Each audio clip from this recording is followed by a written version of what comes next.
Hello everyone, welcome to the second part of नायब तहसीलदार means examination. कल हमने फर्स्ट पार्ट डिस्कस किया था। आज हम सेकंड पार्ट की तरफ आपका जो है मूव कर रहे हैं। उससे पहले आपको हल्की सी इन्फॉर्मेशन दे दें। ऑनलाइन क्लासेस हमारी जो है वो स्टार्ट हो चुकी हैं फॉर जनरल स्टडीज़, और इसका ड्यूरेशन जो है दैट इज़ फॉर 3 मंथ्स। और फ्री स्टडी मटेरियल और टेस्ट सीरीज में आपको अवेल हो रही है। तो you can contact on the following numbers और ये टेस्ट सीरीज आप अवेल कर सकते हैं। Plus we have recently opened a new centre at Sanjauli.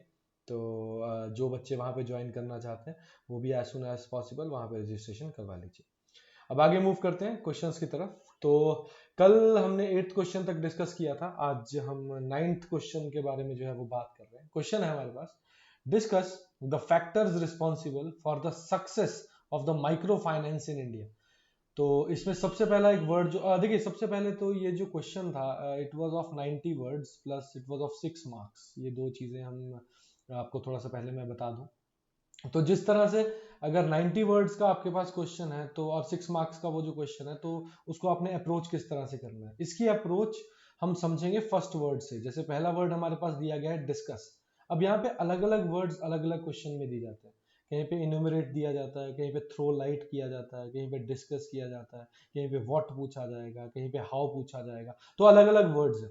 तो अलग अलग वर्ड के मीनिंग अलग अलग है, और उस पर बहुत चीजें डिपेंड करती है कि आपने कितने मार्क्स का क्वेश्चन और कितने वर्ड्स का क्वेश्चन, उनको किस तरह से आपने अप्रोच करना। जैसे इस क्वेश्चन में उसने डिस्कस करने को बोला, तो डिस्कस करने का मतलब it is a kind of discussion.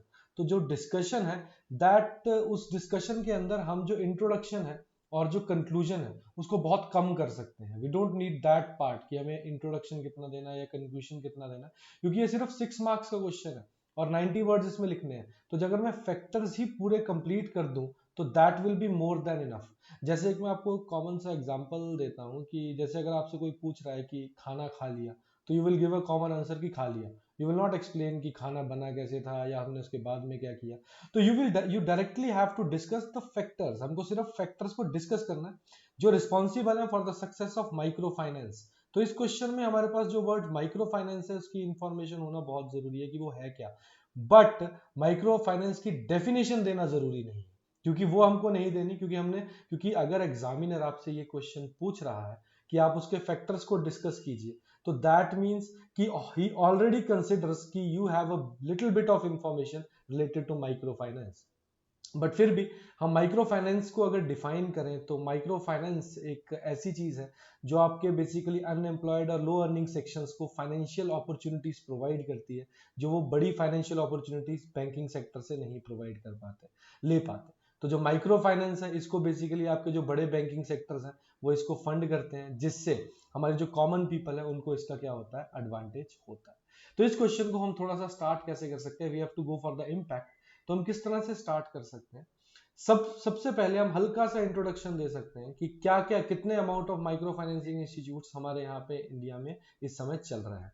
Reason being कि जो फैक्ट्स हैं, facts facts always brings you number. Facts आपको हमेशा कंटेंट जो नंबर लेके आता है। तो जितने ज्यादा फैक्ट्स डालेंगे और एक्यूरेट फैक्ट्स डालेंगे, उतने ज्यादा आपको नंबर मिलने के जो चांसेस हैं वो बढ़ जाते हैं। तो जैसे इसमें आपके पास बोला गया है, जैसे हमने हल्का सा यहाँ पे आइडिया भी दिया है कि कितना number of micro financing institutes जो है वो कितने हाउस होल्ड के लिए काम कर रहे हैं, प्लस कितना आपके जो हाउस होल्ड हैं वो इस बैंकिंग सिस्टम के अंदर इसकी वजह से इंक्लूड हुए हैं। तो we can give a bit of introduction. But याद क्या रखना है कि मेजर चीज क्या है, फैक्टर्स, और वर्ड लिमिट कितनी है, 90। तो आंसर उसके अकॉर्डिंगली ही होना चाहिए। तो ये जो चीजें हैं, जैसे माइक्रो फाइनेंस जो है उसको कोई कोलैटरल नहीं चाहिए होता। सेकंड थिंग, मनी लेंडर्स का कोई ऐसा इसमें प्रेशर नहीं होता। थर्ड, बहुत ही पर्सनल टच होता है और बहुत इजीली हम इसका रिव्यू जो है वो ले सकते हैं। जैसे प्रधानमंत्री जनधन योजना के बारे में बोला गया है, तो it was a very important thing जिसकी वजह से माइक्रो फाइनेंस को एक बहुत जबरदस्त पुश मिला था।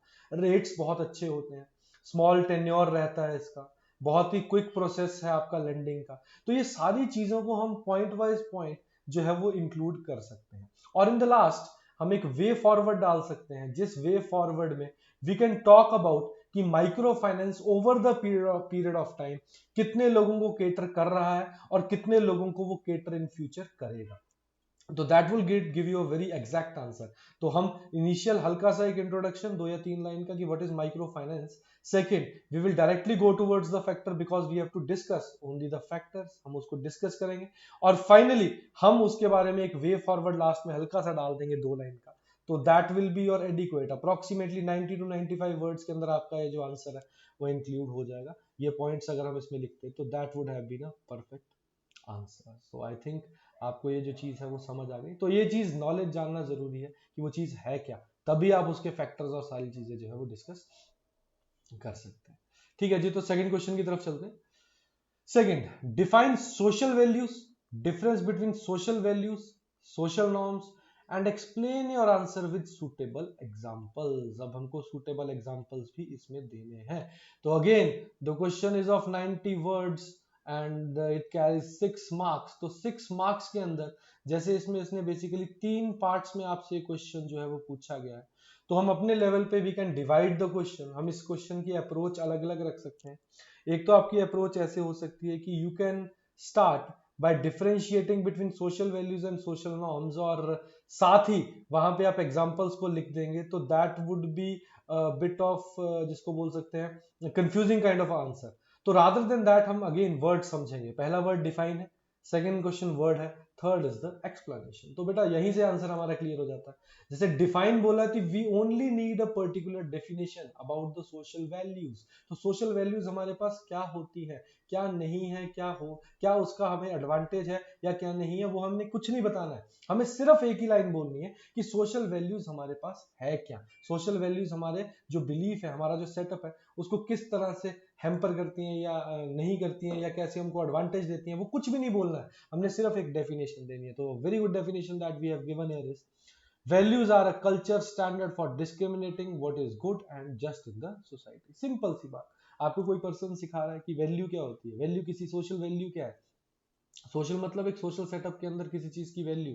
तो ये बिल्कुल हमारे कल्चर, मतलब हमारा जो कल्चर, जो हमारा कल्चरल सेटअप है, उसका एक स्टैंडर्ड है। इट इज आवर स्टैंडर्ड जो हमें डिस्क्रिमिनेट करने में बताता है कि गुड और जस्ट क्या है और खराब सोसाइटी में क्या है। तो सिंपल जैसे बोलता है कि he has good social values, that means he is able to distinguish between what is right and what is wrong. तो वो डिस्टिंग्विशन की जो पावर है वो हमें वैल्यूज प्रोवाइड करती है, and they are deeply embedded and critical for transmitting and teaching cultures belief. तो किसी भी कल्चर के बिलीफ को सिखाने के लिए वो वैल्यूज जो है वो किसी भी पर्सन के अंदर होना जो है वो डेफिनेटली बहुत बहुत क्या है, जरूरी है। नेक्स्ट हम इसमें हम और रेफर कर सकते हैं, it refers to certain behaviours and beliefs that are shared within the specific cultures and social groups. हम यहाँ पे अभी सोशल वैल्यूज को क्या कर रहे हैं, डिफाइन कर रहे हैं। अब ये जो चीज हमने यहाँ पे पूरी डेफिनेशन आपको दी हुई है, इसको आप थोड़ा सा जो है वो कम कर सकते हैं। सिर्फ पहली चीज क्या होगी, कल्चर कैसे हमें डिस्क्रिमिनेट करेंगे, what is good what is just. Second, it should be deeply embedded. और third, it refers to behaviours and beliefs. That would be more than enough. अगर आप इतना सा आंसर जो है वो लिख देंगे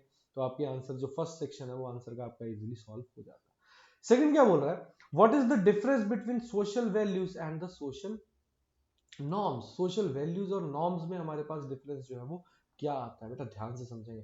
सोशल वैल्यूज की जब हम बात करते हैं तो वो मैंने आपको बता दिया कि these are the ideas that are desirable, जैसे हमने पीछे जो डिफरेंशिएशन दिया, बट डेफिनेशन दिया, बट हम इसको डिफरेंशिएट कैसे करेंगे। जो नॉर्म्स है ना, दे आर जनरली गाइडलाइंस। ये हमारे पास बेसिकली क्या होती है, गाइडलाइंस होती हैं।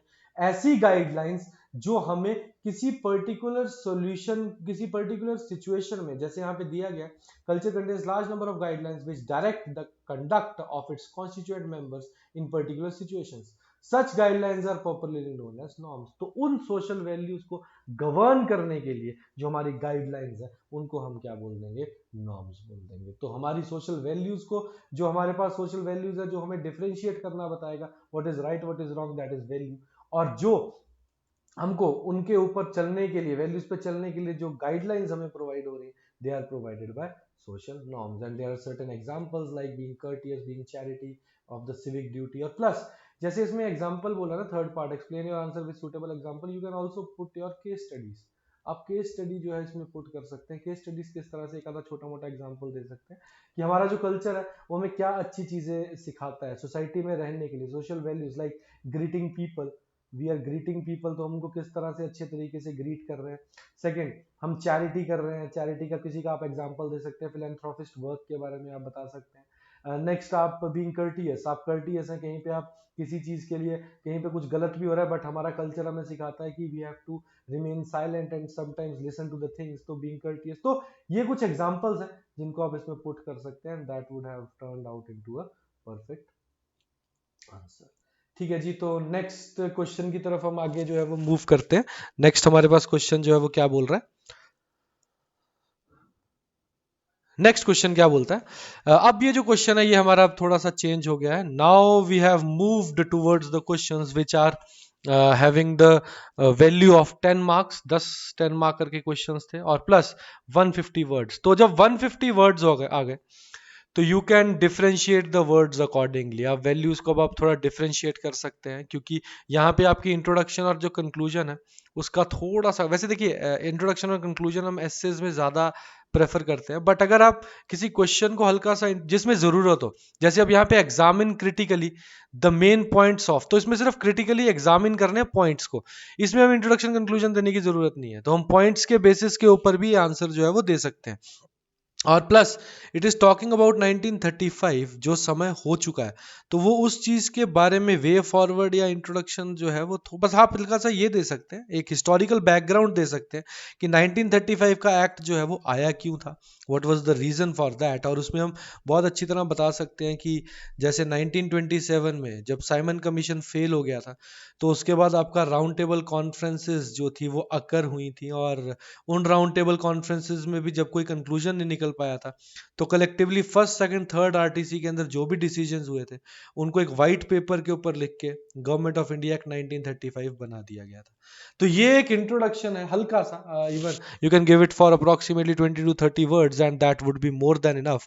और उसके बाद अब एग्जामिन करने को बोला है, तो एग्जामिन का बेटा बेटा मतलब क्या हो गया कि you have to write a single point, like you have written say मैंने फेडरलिज्म लिख दिया, तो you have to study, you have to write about it कि फेडरलिज्म कब आया था, क्यों आया था, और उसमें उसका रीजन क्या था उस समय में 1935 में, उसका रोल क्या था। 3 लेजिस्लेटिव लिस्ट कैसे डिस्कस किए था, जैसे पहले ट्रांसफर्ड और रिजर्व थे 1935 में, 1919 में सॉरी, तो वो किस तरह से यहाँ पे आके क्या हो गए थे, चेंज हो गए थे। डायरकी एट द सेंटर 1919 में जैसे डायरकी जो थी that was at the province, तो वो किस तरह से अब सेंटर की तरफ को मूव हो गई थी, उसके क्या एडवांटेजेस हुए थे, फेडरल कोर्ट का क्या फायदा था, प्रोविंशियल ऑटोनॉमी का क्या फायदा था, पार्लियामेंट्री तो बेटा basically we have to explain these points, we have to, जो जब एग्जामिन बोला गया तो हम हर इंडिविजुअल पॉइंट को लिख के उसकी एक एक्सप्लेनेशन जो है वो देंगे, because we have to examine and study it कि उसके क्या एडवांटेजेस थे और क्या उस समय में उसके डिसएडवांटेजेस थे, जिससे आपका आंसर और ज्यादा क्या हो सकता है, इफेक्टिव हो सकता है। तो जब 15 मार्कर क्वेश्चन है, सॉरी 10 मार्कर क्वेश्चन है, 150 वर्ड्स है, तो ये अब क्वेश्चन अगेन डिपेंड, अब again question to question vary कर रहा है। अगर यही क्वेश्चन डिस्कस करने के लिए होता या इन्यूमरेट करने के लिए होता या थ्रो लाइट करने के लिए होता तो हम उसका अप्रोच अलग लिखते, बट यहाँ पे एग्जामिन करना है क्रिटिकली। क्रिटिकली मतलब you have to give positives and negatives also along with that, critically उसका असली कंक्लूजन निकालना है उस क्वेश्चन का, main points of the government of India act. तो that would have been a perfect approach कि आप पहले हल्का सा एक इंट्रो दें जिसमें आप किस तरह से गवर्नमेंट ऑफ इंडिया एक्ट बना वो बताएं, और फिर हर पर्टिकुलर पॉइंट को आप थोड़ा थोड़ा क्या कर दें, एक्सप्लेन कर दें। That would have been a perfect answer. ठीक है बेटा, नेक्स्ट क्वेश्चन की तरफ हम आगे मूव करते हैं। Discuss, now we have to discuss it. हमें क्वेश्चन में अब क्या करना है, डिस्कस अगेन 150, जैसे मैंने आपको बताया वर्ड्स, और मार्क अगर हम बात करेंगे तो that is 10 marks. Discuss the problems of wild life conservation and management in India. अब first of all what is wild life conservation and management in India. तो बेटा वाइल्ड लाइफ कंजर्वेशन का मतलब सबसे पहले आप हल्का सा चीज दे सकते हैं कि वाइल्ड लाइफ कंजर्वेशन की बात 1972 से होनी शुरू हुई थी। वो what is wild life conservation, जरूरत क्या है, need of wild life conservation, right now condition of wildlife conservation। तो 20 to 30 words में we can explain it, need and condition of the wildlife conservation क्या है। और अब हम उसकी प्रॉब्लम्स डिस्कस करेंगे, what are the problems related to it। अब प्रॉब्लम्स की बेटा जब हमने बात कर ली तो सबसे मेजर जो प्रॉब्लम हमारे पास इस समय आती है, यहाँ पे तो चलो जो हमने पॉइंट्स लिखे हैं, बट इसी के साथ हमने एक प्रॉब्लम और कंसिडर करनी है जो रिसेंटली, दैट इज कि हमारा, हाँ जैसे सेकंड दिया भी है, transport infrastructure within inside the protected areas due to increase in population. The increase of population is a very important thing, जिसकी जरूरत के कारण ये हर चीज क्या हो रही है, इंक्रीज हो रही है। रोड्स एंड रेलवेज बन रहे हैं, ह्यूमन एनिमल कंफ्लिक्ट हो रहे हैं। तो we can categorise the question like, we can categorise the question like कि कहां से, रीजन क्या है, तो पॉपुलेशन को एक कंटेक्स्ट में रख के उसके रिस्पेक्ट में पॉइंट्स लिख सकते हैं। सेकेंड, पोचिंग एंड स्मगलिंग को कंटेक्स्ट में रख के उसके कुछ रिस्पेक्ट में हम पॉइंट्स लिख सकते हैं। Natural and man made disasters को कंटेक्स्ट में रख के उसके कुछ पॉइंट्स को हम डिस्कस कर सकते हैं। क्लाइमेट चेंज मिटिगेशन कैसे हो रहा है, पॉल्यूशन कैसे हो रहा है, वेस्ट मैनेजमेंट की जो कमी है उनको डिस्कस पॉइंट्स। तो ये सारे पॉइंट्स हम जो है step by step we can discuss these points and we can keep these things in context. एक पर्टिकुलर कॉन्टेक्स्ट में रख के हम इसका जो आंसर अगर लिखते तो that would have been a perfect answer. तो डिस्कस द प्रॉब्लम्स, वर्ड्स हमने पहले याद रखने कितने, हल्का सा इंट्रोडक्शन, रेस्ट हम बॉडी पार्ट लिखेंगे and that would have been a perfect answer.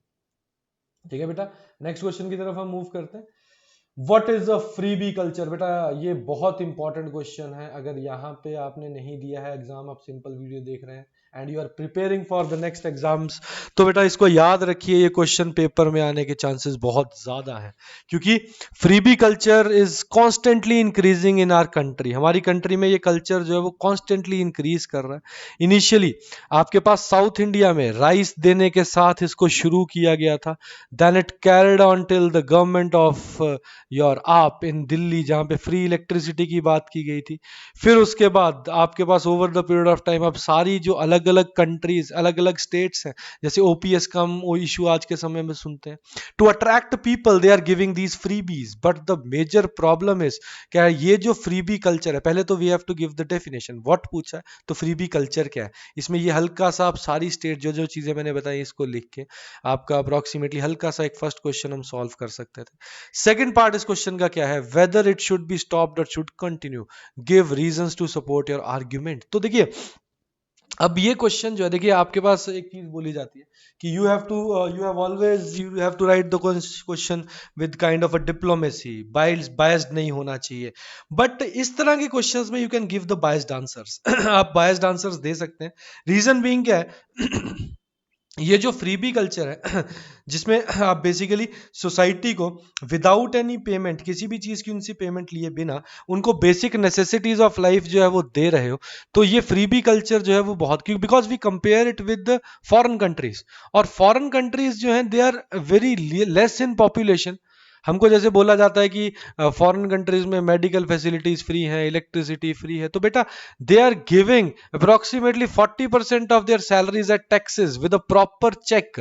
तो वो जब इतना पैसा सरकार को दे रहे हैं तो डेफिनेटली सरकार भी उनको फ्री में कुछ दे सकती है। तो they are not getting it free, they are basically paying their taxes purposely, properly, और उसके बदले में उन्हें ये रिटर्न्स मिल रहे हैं। तो that is not a freebie culture, that is kind of you are being regular with your things और उसकी वजह से यहाँ पे आउटकम मिल रहा है। बट हम इंडिया में क्या एक्सपेक्ट किया जा रहा है, फ्रीबी कल्चर इंडिया में क्या बोला जा रहा है कि आप करो कुछ ना और सारी चीजें आपको जो है वो सरकार से मिलनी शुरू हो जाए, तो दैट इज रॉन्ग। तो ये आप डेफिनेशन में लिख सकते हैं। Plus weather it should be stopped और शुड कंटिन्यू, तो अब इसमें देखिए क्या है कि आप इसमें इनिशिएशन में हल्का सा एक चीज दे सकते हैं कि हमारा जो पैसा है that is meant for economic growth and development. तो अगर हम वो पैसा फ्रीबीज की तरफ डाइवर्ट कर देंगे तो हमें मिलेगा क्या, ऑन द होल हमारी जो कंट्री की इकोनॉमी है दैट विल कोलैप्स, और सबसे ज्यादा प्रेशर मिडिल क्लास इकोनॉमीज पे आना शुरू हो जाएगा। यहाँ ये आप रीजंस के साथ डाल सकते हैं। Third part, middle class economy setups के ऊपर आना शुरू हो जाएगा, because there will be no fair thing, they will have to pay more taxes, क्योंकि गवर्नमेंट पैसा कहां से देगी, लोगों के पैसों से देगी। तो पैसा एक्स्ट्रा किसको देना पड़ेगा, लोगों को in the form of taxes देना पड़ेगा। फेयर एंड फ्री इलेक्शंस नहीं होंगे, क्योंकि जो फ्री देगा उसको वोट मिलेंगे, तो उसकी वजह से फ्री लोडर्स जो है उनके मजे लग जाएंगे। पीपल लोगों को क्लेजी बना देगा, क्योंकि कोई प्रोडक्टिविटी नहीं होगी, कोई इकोनॉमिक ग्रोथ नहीं होगी, and it is a very vicious cycle बेटा, बहुत ही जबरदस्त साइकिल है, जिसकी वजह से areas like Zimbabwe, Cuba, Venezuela जो है वो खत्म हो गए हैं। आप अगर जिम्बाब्वे की, Venezuela tried demonetisation but it ended, Zimbabwe tried different currencies but it ended. तो ये सारी, जब अगर सरकार को हम टैक्स देना बंद कर रहे हैं, हम सरकार को टैक्स देना नहीं चाह रहे और सरकार से फ्री मांग रहे हैं, तो डेफिनेटली सरकार किसी ना किसी तरीके से पैसा तो हमसे निकालेगी ना, पैसा हमसे निकालेगी तो जो लोग मेहनती हैं वो कमजोर होना या वीक होना स्टार्ट हो जाएंगे, and that will eventually your decline the setup of your country. तो freebie culture is not good, it is very bad and it should be stopped immediately. तो that would have been a perfect answer. आप इसको ऐसे लिखते तो आपका answer जो है वो बिल्कुल सही रहता. नेक्स्ट क्वेश्चन की तरफ हम मूव करते हैं. Discuss the recent issues in higher education system in India. तो पहले हमको इसको अगेन डिस्कस करना है. अगेन 150 मार्कर क्वेश्चन है एंड योर 150 वर्ड्स का क्वेश्चन है और 10 मार्कर क्वेश्चन है, और ये कुछ हद तक ऐसे काइंड ऑफ अ क्वेश्चन है. इट इज नॉट पॉइंट्स, मतलब you don't have to enumerate anything, you have to discuss the issues of higher education system in India. तो हायर एजुकेशन सिस्टम के इश्यूज क्या है वो डिस्कस करने हैं. अब क्वेश्चन ध्यान से समझना है. अब अगर यहाँ पे क्वेश्चन इस तरह से होता discuss the higher education system, तो आप प्रोज एंड कॉन्स दोनों लेके चलते. बट उसने पूछा है इश्यूज, तो इश्यूज मतलब you have to take the cons, you don't have to take the pros. आपको पॉजिटिव्स नहीं लेने, सिर्फ नेगेटिव्स लेने.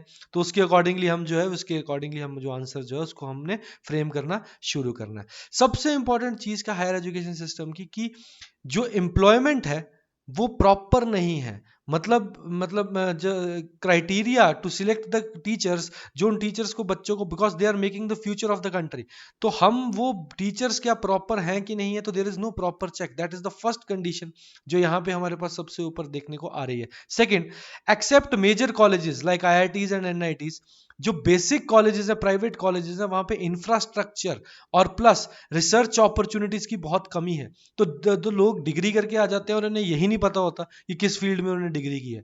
The major focus is only on clearing examination and not on providing the practical education. तो definitely ये एक बहुत बड़ा ड्रॉबैक है. इंफ्रास्ट्रक्चर ऑफ फैसिलिटीज बहुत पुअर हैं, बहुत बुरा हाल है हमारा. प्लस गुड फैकल्टीज की पोजीशंस क्या हैं, खाली हैं. जैसे हमारे कंट्री में एक सिस्टम था कि जैसे डॉक्टर्स जो हैं they use to go to greener pastures because they are more money and better opportunities. तो on the similar scale good teachers are going moving to the universities that are paying them good, they are not going to the areas. तो इस कारण से हमारा areas where they have to serve the people, तो हमारी जो faculty positions है they are remaining vacant. Student politics, violence बहुत बड़ा रीजन है हमारे कंट्री में. पॉलिटिक्स एक बहुत बड़ा रीजन है वायलेंस का. तो इट इज इंपॉर्टेंट रीजन जिसकी वजह से हमारा जो एजुकेशन सिस्टम है वो क्या हो रहा है, खराब हो रहा है. Plus there are poor governance of the institution both private and public. कोई गवर्नेंस नहीं है, कोई एडमिनिस्ट्रेशन नहीं है, कोई सेटअप नहीं है. मतलब इट इज जस्ट लाइक जिसको बोलते हैं कि भेड़ चाल है कि मेरे को, पीपल डोंट नो कि they are going for higher education. तो उस हायर एजुकेशन का मोटिव क्या है, दे आर लाइक कि 4 लोग कर रहे हैं, चल मैं भी ये डिग्री कर लेता हूँ, बट उससे मेरे को क्या मिलेगा वो पता ही नहीं, because there is no proper guidance. तो जो गाइडेंस का एक बहुत बड़ा हमारे पास क्या है, लॉस है. तो all these factors are collectively the major issues related to the higher education system in India and they should be clearly checked upon.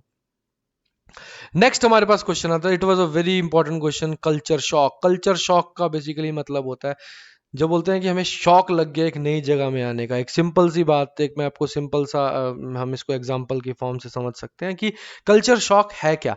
Culture shock का मतलब है जब आप अपने कल्चरल सेटअप को छोड़ के किसी और, जैसे सपोज करो एक बहुत कॉमन एग्जांपल आप सुनते हैं, आपके आसपास के लोग कही हैं कि मैं यार यहाँ जॉब करने गया और जॉब करने की वजह से वहाँ गया तो 2 महीने में बीमार हो गया और मेरे को वापस आना पड़ा. द प्रॉब्लम इज दैट कि we are not able to adapt that thing. हम उस चीज को अडेप्ट नहीं कर पा रहे हैं कल्चरली, बिकॉज उस जगह में कल्चर, सेटअप, खाने पीने का सिस्टम, रहने का सिस्टम, पानी का सिस्टम, एवरीथिंग इज डिफरेंट. और उस चीज को हम जब हम हमारे पास इमीडिएटली वो चीज का चेंज आता है तो that is known as your culture shock. पुराने समय में कल्चर शॉक बहुत कम था. Reason being people use to work nearby, दूर के लोगों में वो जाते नहीं थे, यहीं पे ही रहते थे, तो ये इतना बड़ा इशू नहीं था. बट अब धीरे धीरे over the period of time as the with the advent of globalisation, आपके पास जैसे जैसे ग्लोबलाइजेशन का एडवेंट हो रहा है तो जो पीपल है they have started moving to the greener pasture और the better opportunities. But the problem is the culture at every place is all together different. तो लोगों को वहां जाके एक झटका लगता है कि जो चीज हम चाह रहे हैं क्या वो चीज हमारे लिए सही है या नहीं है. तो ये एक बहुत बड़ी प्रॉब्लम है और इसके सिम्टम्स जो हैं वो बड़े जबरदस्त हैं. जिसके हम सिम्टम्स की हम बात कर सकते हैं, it is kind of depression, anxiety जो लोग एक्सपीरियंस करते हैं बिकॉज नई जगह में जा रहे हैं. सपोज करो कंपटीशन ज्यादा है तो they will get depressed. Second, they will get anxious. तो दीज आर द थिंग्स जो हमें बताती हैं कि culturally people are not being settled in this places. और ये बहुत प्रॉब्लम आती है when you move to the foreign countries, जब आप बाहर के देशों की तरफ मूव करते हैं तो इसका बहुत बड़ा हमारे पास इशू है।